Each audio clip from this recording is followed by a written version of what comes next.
रहीम दोस्तों, मां आहियां तव्हांजो होस्ट अताउल्ला। तव्हां ॾिसी रहिया आहियो कंप्यूटर नॉलेज इन सिंधी। हीअ वीडियो पाण उन्हनि दोस्तनि लाइ ठाहियो आहे जेकी सिंध पुलिस में BPS 8 BPS 12 लाइ अप्लाई करणु चाहिनि था। दोस्तों, उन्हनि लाइ ख़ासि तौर ते जेके सिंधीअ में टाइपिंग टेस्ट ॾींदा त अक्सर दोस्त परेशान आहिनि त सिंधी में टाइपिंग टेस्ट जेका उहा कीअं ॾिजे, उन्हनि जो असां स्पीड वग़ैरह कीअं ठाहियूं।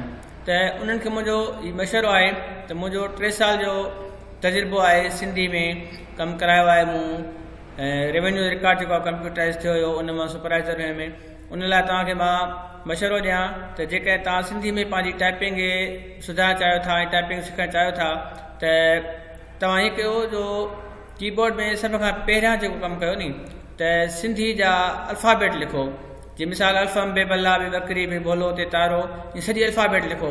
घटि में घटि 8 खां 10 दफ़ा तव्हां सॼी अल्फ़ाबेट लिखो ताकी तव्हांखे इहा ख़बर पए त कहिड़ो अखर कहिड़ी जॻह ते आहे। तव्हां पहिरियां ई जेसि ताईं इहा शइ यादि न कंदव तेसि ताईं तव्हां सिंधी में स्पीड न ठाहे सघंदव।